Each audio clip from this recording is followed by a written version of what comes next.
Nadeem, welcome. I am not feeling 100% today, so bear with me. If um if you're if you're thinking, oh, he does not sound good at all, it's because I am not good at all. I am feeling a little bit under the weather. But we march on. Today's video, what I want to do is give you insight on how to actually lose weight and how to keep it off. Um, Time and time again, research has shown the hardest part is keeping the weight off. So in this video, I'm going to explain to you multiphasic nutrition. And this is the approach I take with clients, certain clients, not everyone. Um, if you are someone who struggles with emotional eating, a lack of control, perhaps binge eating, although that is a term used far, far too much. Generally, it's just more overeating, where you might restrict and restrict and restrict and restrict, and then have a cookie and then not be able to stop and kind of over consume food. If that is the case, if that is you, this is something I would potentially do, but not to the extremes of what I'm going to explain.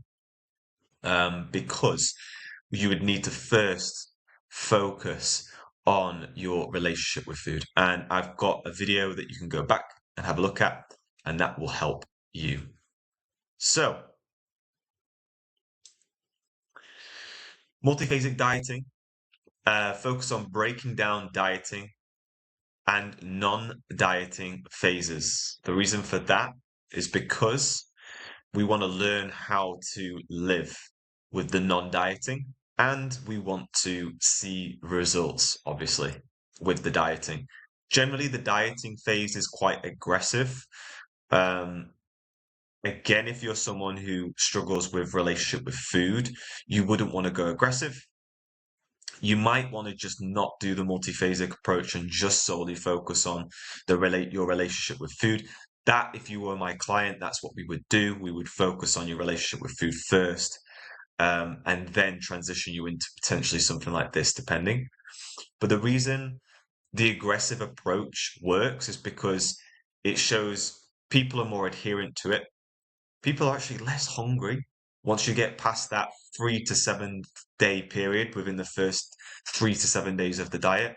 Hunger seems to improve, which is really strange because these calories aren't like they're low. They're really low. I mean, I have clients um, who are 140 kilograms, which is 200 and something pounds. I can't do the exchange there, the exchange. Um, but he's on 951 calories. So the higher your body fat percentage is, the more calories you have on your body for you to use. So that would be why, in this case, this client has such a low calorie amount. Now, I don't want to keep him, and he would not want to be in that calorie deficit for a really, really, really long time. Potentially he could, but it would be better, in my opinion, to do multiphasic approaching. So the dieting focuses on losing weight, losing body fat very, very quickly. And then the non-dieting phases focus on how can I, A, get my body into a position where it kind of gets out of a stressed state, and B, learn how to keep these results. This is specifically a diet break, which you can see here. Diet breaks are around a week. They could be a little bit longer than that as well. And you're not tracking any food. You're not tracking anything at all because, let's face it, you're not going to be tracking for the rest of your life. If you are in a diet phase and you are tracking, great, not a problem. But when you hit that goal weight, you're not tracking. You're not going to track for the rest of your life. So it's important to have some experience in knowing what life will actually look like after the aggressive diet, or after you reach your results, I should say. So there are periodically scheduled diet breaks in there for that reason. it will be non-tracking methods, which I'll go into in more depth in this presentation. Refeed is designed solely to improve your body, getting it out of a stress state, pretty much. So the difference between losing weight and sustaining that weight loss is education and experience during non-dieting periods. That is the part that you have been missing your whole damn life. No one has taught you that, oh, I need to learn how to not diet. I need to learn how to live life and maintain my results. That is the missing piece that you've been missing. And if you stick around with me for long enough, I promise you, you will start to understand how that approach works. And this approach helps with that. So, what is a refeed? A refeed is basically 3 days of higher carbs. So when we are in a diet, we will use something called glycogen. Glycogen is stored in the muscle, it's stored in the liver. So we deplete these stored glycogen. So glycogen is basically when you eat carbs, it turns into glucose in the bloodstream. Then it turns into glucose when it's stored in your liver, in your muscle, in your fat cells, and we will use that when needed. Carbohydrate is our first fuel source. It's the easiest to break down into energy for us to use. So when we're in a deficit, when we're using, yeah, I suppose is the right word, more calories than we are consuming, then we will be using these stored glycogens, because that's happening, water retention is stored with glycogen. So every 1 gram of glycogen, 3 grams of water is with it. And so when we break that down, when we start using the glycogen, we start getting rid of the water retention. And so our weight will come down because of that, as well as body fat dropping as well. This would be why when you go on a really, really aggressive diet, let's just say fasting or just shakes or just not eating a lot of food at all, you see a massive amount of weight drop compared to maybe being in the middle of that diet. This is the reason why. It's water retention. And that's also really good because it helps with motivation. When you see the scale come down, you're like, oh, okay, I'm buying into this more. But then you start to notice that the weight starts to slow down in speed, coming down in speed. That's because of this. But anyway, refeeds are designed to help give you that glycogen that you've been using. And when this happens, there will be a positive weight regain, water retention specifically. So you will see the weight go up. But this is the really clever part, because dietary fat is low during a refeed. So you've got protein, you've got carbs, and you've got fats. We're only increasing carbohydrates. So protein and fats kind of stay the same during that diet. And you're only increasing carbs. And because of that, you will not be gaining body fat. You will not be gaining body fat. I'll repeat, you will not be gaining body fat. And you could be increasing quite a lot of weight during this time. So if done right, it's really, really cool.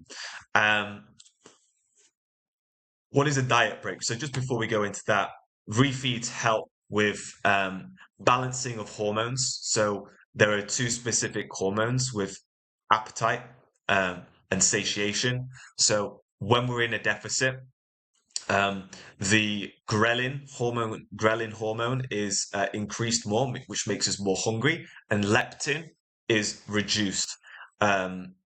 Leptin, when in a good place, makes us feel more satiated and stuff like that. So a refeed helps balance these hormones out. So you feel a little bit less hungry, a little bit more satiated, which is obviously a plus. You will find that energy will increase, mood will improve, sleep may be improved as well. So refeeds are really, really useful. No more than 3 days though.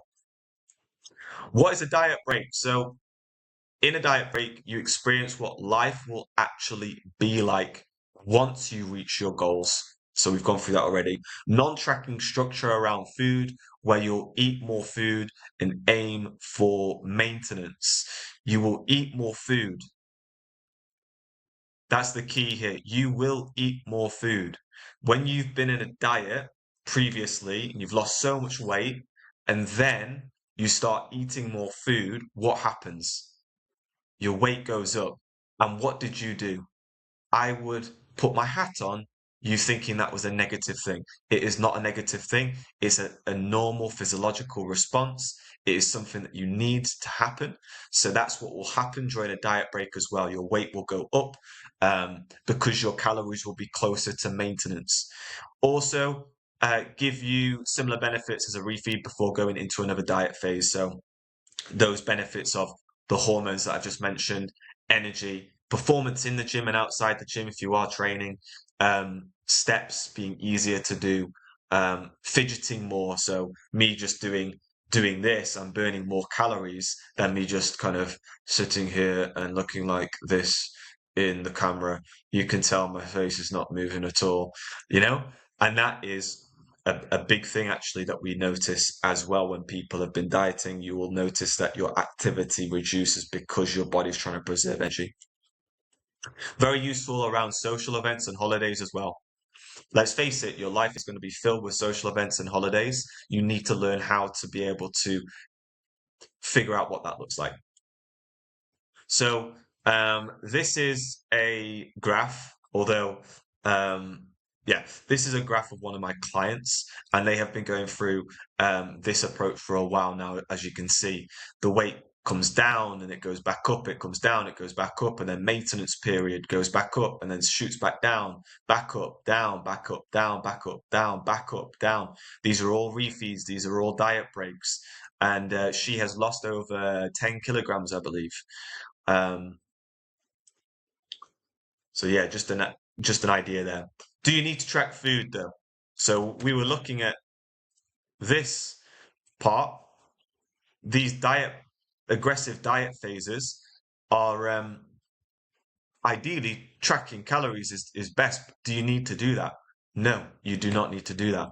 There are people and clients I've had that have not tracked at all and still seen amazing results. So grab a pen and paper, pause this. If you are someone that doesn't like tracking or has ever tracked, take a look at these, write these down, and give these a trial and give these a go. So first one, intermittent fasting. So that's windowed eating. You may have heard this before, maybe by your next door neighbor saying, "Oh yeah, I've just learned this new thing. It's intermittent fasting. It helps with my cells. It helps reduce cancer. Blah blah blah." We don't have the research enough to know all of that stuff. We do know though, when you window eat, when you only eat in a certain time line, it can help with reducing in calories. So that's why that's there. Number two, intermittent fasting, alternate day fasting. So this is actually having 1 day fasting, no food, 1 day eating, 1 day fasting, no food, 1 day eating. I will be honest, not many people have decided to go for that. I've had a few psychopaths who have liked doing that. The only issue with that one is when you aren't fasting and you are eating, generally you do need to be careful of the amount of food you eat on that day, because if you are eating a ton of calories, then the fasted day benefit is being reduced because your overall average of calories in the week will be higher than you'd want. Intermittent fasting, so eat, stop, eat, 24-hour fasting periods periodically, so once or twice weekly, no calories or macros tracking required. So, you could just do 1 day in the week, 2 days in the week where you're not eating at all. Carbohydrate bunching, so this is having like one meal in the day, lunch, breakfast, dinner, doesn't really matter, of just carbs, and then all of the meals and snacks, there's no carbs at all. Not that carbs are the enemy, but it's just a really easy way to reduce calories without tracking. So any carbs that you are eating for breakfast and lunch, for example, take them away and just have it for dinner. That will really work nicely because you'll be saving a lot of calories that way. Carbohydrate and fat separation. So separating high carb meals from high fat meals. Very nice for when you're going out to eat. So if you look at the menu and you're having like a tomato based pasta dish with a lean meat, then that's going to be very low in fat, higher in carbs. If you're having a steak with vegetables, that's going to be higher in fats and very low in carbs. So just a nice way to kind of like focus on something whilst you're out eating. Low carbohydrate diet, that's pretty much kind of like similar to carbohydrate bunching, but less carbs. So having even less carbs throughout the day, just a very easy way of just dropping calories. Low fat diet, again, same thing, just very easy to reduce calories doing that.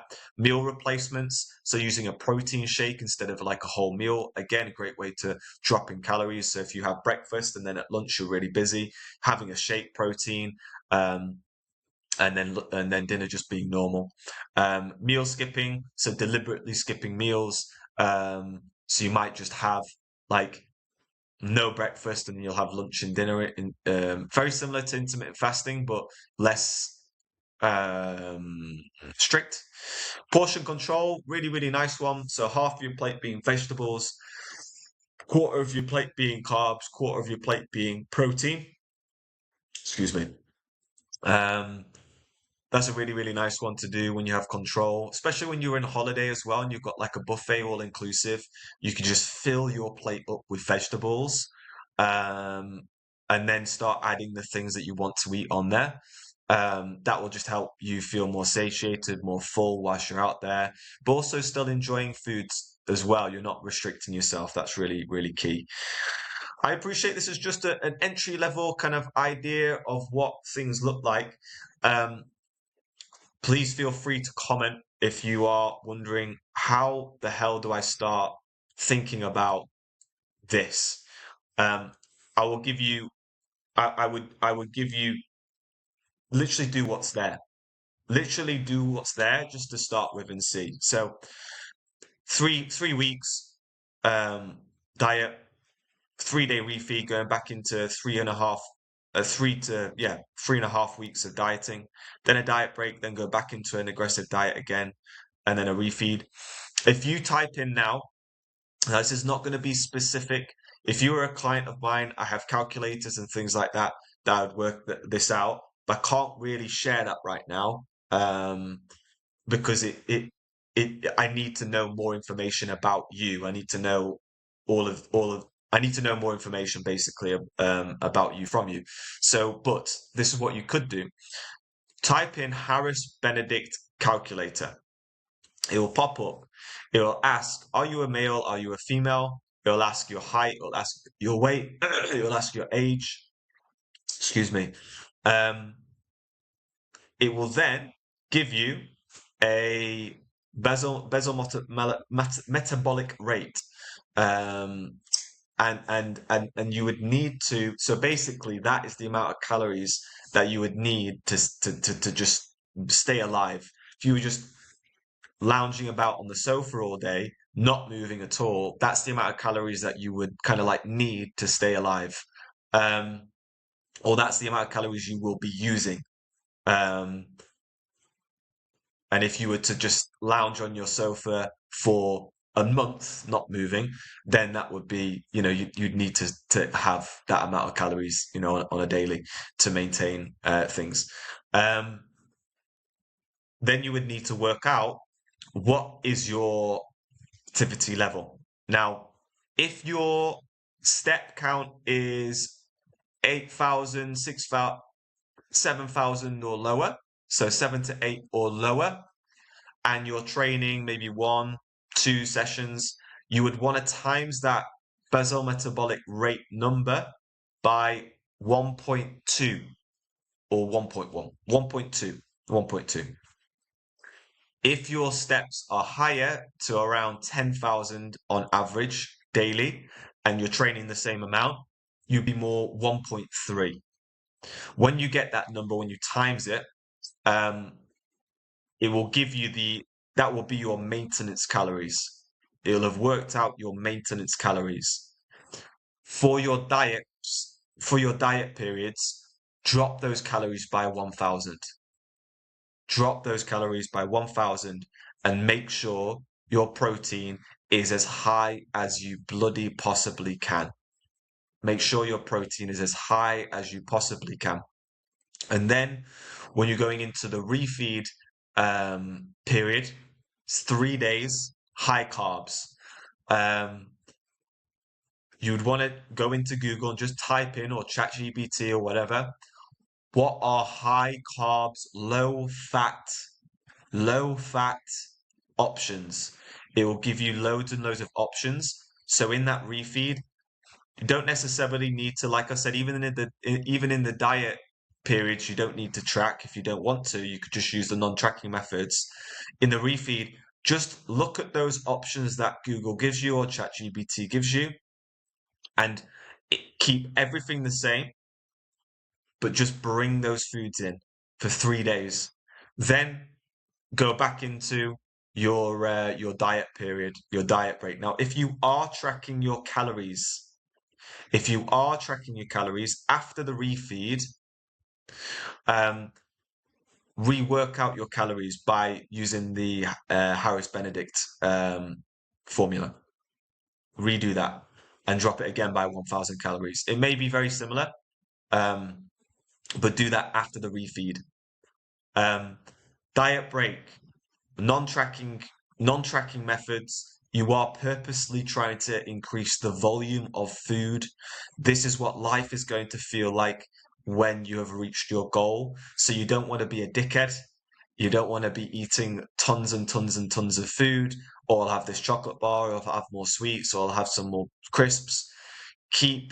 What works really well is keeping the same process when you are in the diet. So vegetables, protein, really keeping that as a stable and just increasing the volume. So maybe having more carbs. After the diet break, then do the same thing. Harris-Benedict formula if you have been tracking previously. You won't be tracking the diet break, but previously, and then going back into that again. So I do really hope that that's helpful. I do appreciate that it might be a little bit overwhelming. So you know where I am. Message me on YouTube here in the comments section. I'm more than happy to connect and answer any questions. I wholeheartedly mean that. Please, if you have any questions, because I appreciate there's a lot of information here, reach out, let me know. But there are other videos you can look at. There is a specific video around maintenance and what to do during maintenance. If you are someone who has a poor relationship with food, that's a fantastic video to watch as well. I think that's around 2 videos back from this one. And subscribe, because there's going to be plenty more information on this type of stuff and on all kinds of other things to help you lose weight and keep weight off.